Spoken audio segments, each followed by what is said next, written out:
a really important moment as far as I'm concerned. My first duty as president is to protect the American people, and today I'm taking action to fulfill that sacred obligation. In recent weeks, there's been a radical movement to defund, dismantle, and dissolve our police departments. Extreme politicians have joined this anti-police crusade and relentlessly vilified our law enforcement heroes. To look at it from any standpoint, the effort to shut down policing in their own communities has led to a shocking explosion of shootings, killings, murders, and heinous crimes of violence. This bloodshed must end. This bloodshed will end. Today I'm announcing a surge of federal law enforcement into American communities plagued by violent crime. We'll work every single day to restore public safety, protect our nation's children, and bring violent perpetrators to justice. We've been doing it, and you've been seeing what's happening all around the country. We've just started this process, and frankly, we have no choice but to get involved. With us today is Attorney General Bill Barr. Thank you, Bill, very much.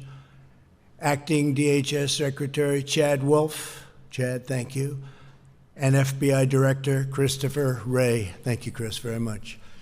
We're also pleased to be joined by Americans who have tragically lost their loved ones to recent violence. To each of you, please know that America grieves with you, that we pledge to honor the memory of your cherished loved ones by fighting to bring safety in every single community. We will bring that safety, you will see. For decades, politicians running many of our nation's major cities have put the interests of criminals above the rights of law-abiding citizens. These same politicians have now embraced the far-left movement to break up our police departments, causing violent crime in their cities to spiral, and I mean spiral seriously, out of control. In New York City, over 300 people were shot in the last month alone, a 277 at least % increase over the same period of a year ago. Murders this year have spiked 27% in Philadelphia, 94% in Minneapolis, compared to the same period in 2019. Perhaps no citizens have suffered more from the menace of violent crime than the wonderful people of Chicago, a city I know very well. At least 414 people have been murdered in the city this year, a roughly 50% increase over last year.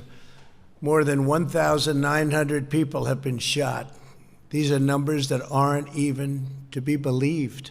Yesterday alone, 23 people were shot in Chicago, including at least 15 who were shot in a merciless onslaught of gunfire outside of a funeral home.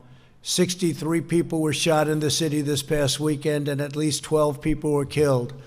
Over the 4th of July weekend, nearly 80 people were shot and 17 were killed. Over Father's Day weekend, 104 people were shot and 15 were killed, including 5 young children. And the last weekend in May saw the city's deadliest day on record, 18 murders in 24 hours. Behind each of these horrifying statistics is a victim, a family, a loved one, and a life of cruelly shattered. And it's just so sad to see, and so sad to look, and so sad to see how these lives have been just torn apart. An African-American father of 3 was killed while walking into a store to pay his cell phone bill. A 13-year-old girl was killed when a stray bullet came through the window of her home and hit her in the neck in the presence of her family. On Independence Day, 14-year-old Vernado Jones Jr. was playing basketball with friends in a Chicago park when he was senselessly killed in a massacre that left 8 people dead or wounded. Vernado's mother, Cheryl, is here with us today. And Cheryl, please know that all Americans mourn by your side. We will carry your son's memory. He will not be forgotten. Cheryl? Cheryl? Thank you very much. Thank you for being here, Cheryl. Thank you very much. It's a great honor to meet you before. Thank you. This rampage of violence shocks the conscience of our nation, and we will not stand by and watch it happen. Can't do that. The citizens of Chicago are citizens of America, and they have the same right as every other American to live in safety, dignity, and peace. No mother should ever have to cradle her dead child in her arms simply because politicians refuse to do what is necessary to secure their neighborhood and to secure their city.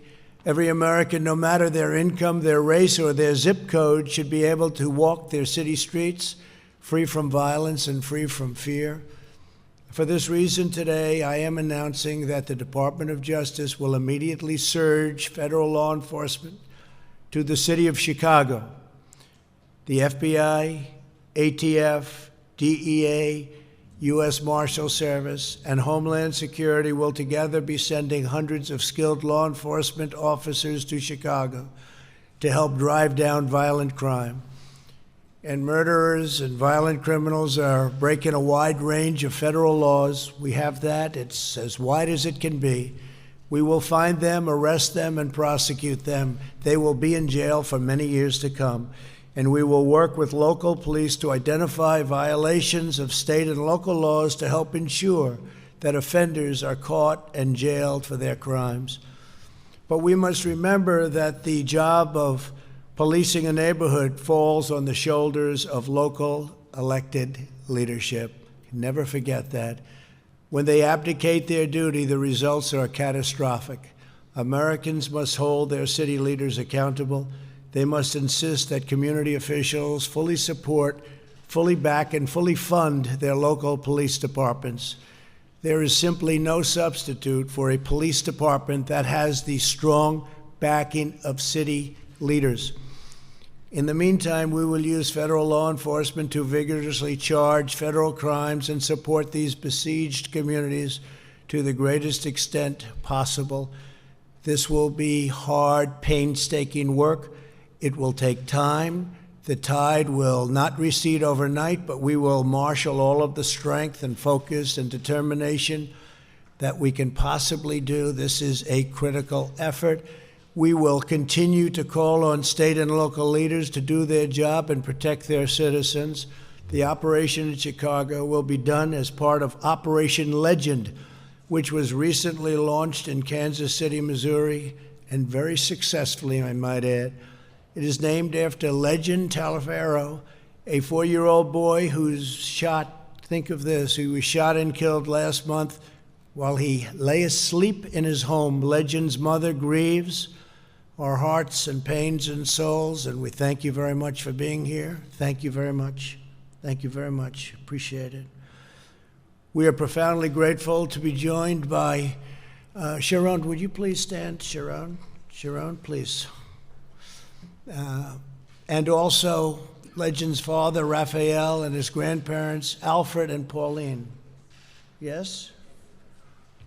You look so great, so great. Thank you very much. I appreciate your nice statements before, too. Thank you very much.